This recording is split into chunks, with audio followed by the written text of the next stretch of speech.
Hi, I'm Wade from Superior Slushies. Today we're doing a short video on how to identify faults in a slush machine. Now you might want to do this with your own machine, or perhaps you might be buying one second hand and you want to know what are you up for. So when you've got leaks normally happen from one of a few places. Your taps. If you've got a leak from the tap, it's time to change the tap washers, whether they be O-rings or those stoppers. They're the things that cause tap leaks. It's not really that difficult, so tap leaks can be solved and can be solved fairly easily. If you continue to get tap leaks, you might have an issue where the O-rings or the plungers are going through a bowl that's got some internal damage to it. The second part of where you're going to get leaks is from under the bowl itself. If you're getting leaks under the bowl that isn't just clear condensation, you might have a situation where your rear seal needs to be changed or your bowl positioning is out. Either of those two things, if the bowl's not sitting snugly around a seal that's not damaged, it may leak. You'll also then get leaking from underneath that will eventually transfer to your drip tray. Most machines are plumbed internally to take those drips and drop them into the drip tray. If you've got a situation where you find that one side is turning and the other side is not, the two things to check is one, your switches. Especially mechanical switches, they can go faulty. It looks like it's on, but it's not. In a situation where you've only got one machine turning and you've got a digital setup, you might just find that the switch is off. If you're turning it on and it's not engaging, then you could have a further fault. The next thing to look at is the gearbox itself. That's when things start to get expensive. Inside those gearboxes, depending on the type of machine, if they're made in Italy, they've got gears inside that are sacrificial, that can be changed and it can be rejuvenated. Those gears though, you'll get quite shocked at the cost of them. Some of those gears are $100 each. A whole gearbox can cost between $350 and $400. With Chinese made machines, it's more of a situation where you just throw the whole gearbox out and replace it. So it doesn't happen often, but it can happen occasionally, but it will happen if you don't have your slush mix right. So when identifying faults in that machine that we spoke about for refrigeration, when it's freezing just on one side and not the other, the things to check are the micro switch, making sure this gearbox is actually pressing against the micro switch freely and can turn. That micro switch is also connected to the electromagnetic solenoid, which lets the refrigerant gas in and out. And those electromagnetic solenoids look something like this, a little plastic box with a cable connected to it. What they do is they electrically charge and magnetically open a valve, open and shut, which is connected to the refrigeration system. So if one side doesn't work, it's quite possible that that's where your fault is. In situations, you can sometimes have a machine that your lights aren't working. Again, check your switches, but if your lights aren't working, it can be the connections to the lights. Some machines have got a cord that will plug into the lights. Some, in this case, this machine has little terminals that feed the power into the light mechanism in the top of the lid. You should also check your globes to see if they're okay. The worst case scenario is the transformer inside the machine itself. If both lights are off, that could also be your culprit. If the transformer needs to be changed, you'll need somebody with the know-how to be able to change that transformer so you get your lights running again. In a situation where you've got a machine that is partially freezing, let's say it's freezing properly on one side and it's just liquid on the other.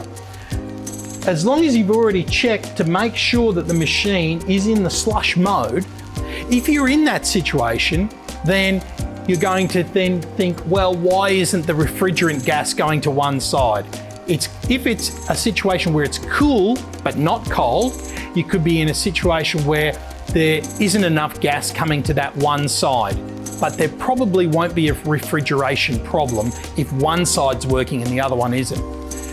What may be the culprit is either the micro switch that allows the gas to get in, or the electromagnetic solenoid that actually opens the gas valve.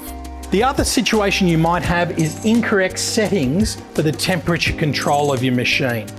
If, for example, it's a digital setup and it's too sloppy on one side, but it's still sort of freezing, you might just need to adjust your temperature. In this case, this particular machine, even on slush mode, we've got it set to 1.8 degrees on the left, and we've got it set to run at minus 2.4 degrees on the right. There should be no difference between the two. However, this particular machine needs it lower on one side than it does the other. It's just a weird idiosyncrasy with some of these digital machines, but they need different settings on either side. It's a matter of tweaking it until you get it right. Once you've got it right, then you're pretty well okay to stick with those settings. In a situation where your slush machine is not freezing on both sides, the first question to ask, is it cool or is it just at ambient temperature? If it's getting cool, what I would do is the first thing is to check your condenser unit. Make sure that's free and clear, because you really degrade the ability to freeze if that condenser can't get the heat away. Second thing, is your machine too close to another machine? Because this machine, if turned on, is going to blow hot air straight into the intake side of this machine. That is one of the easiest ways to make your machine overwork and not freeze properly. So always make sure you've got a nice gap between another piece of equipment. I recommend you have 300 to 400 millimeters so as heat will go away rather than into the next machine. In the case that both machines are at ambient temperature, you may have a compressor fault or low gas, but normally one will lead to the other. You could have a refrigeration leak, and the leak means you'll have low gas. You don't get low gas or need a gas top-up without a leak. There'll always be something microscopic. Go to a fridge mechanic and have it checked. If you can't hear your compressor running, you may have a faulty compressor. Again, a fridge mechanic is going to be able to sort these issues out for you. You might need to change the compressor, but you certainly, if you've got low gas or a gas leak, you'll need that gas leak fixed, and you'll also need to be able to vacuum out the system and recharge it again. It's always good practice when changing the gas in a system to change the dryer unit as well, but your refrigeration mechanic will advise you about that. The other option is to add a product like Seal Pro. This is a product that we use in some of our machines that we do develop small leaks in. Sometimes even if we've fixed the leaks, we'll still add this product in. It's a gas product, it gets added to the gas system, best done by your fridge mechanic, but then it'll plug any microscopic leaks in your refrigeration system. Another issue could be a digital display where you've got no control. If you can't make changes to that digital setting, then you may be in a situation where the board inside the machine has failed. That's a situation where that board will need to be replaced. Different types of machines operate differently. Older types of machines operate completely electrically and not electronically. And what we mean by that is there's no circuit board inside to control the machine. It's simply turning the gas on and off electrically, turning the compressor on and off electrically, as well as the Auger motors, Gearbox motors, etc. Those machines are probably easier to work with because it's simple on and off technology. Newer style machines have got circuit boards inside that then will control the augers, it will control the lights, it will control turning on and off the compressors. If one of those boards fails, then in this day and age you need to change the board. But these can trigger a whole range of different faults, and your fridge mechanic or slushy machine repair expert will be able to help you with that.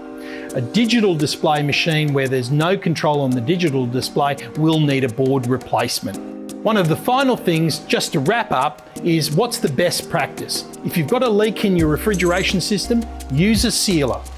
Make sure the system is completely vacuumed out by your fridge mechanic. Replace it with new gas.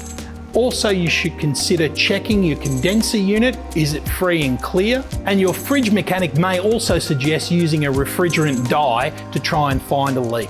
These are the best practice things for you to do for your slush machine, which your fridge mechanic will advise you about. That's the conclusion of our short video on how to identify faults in a slush machine.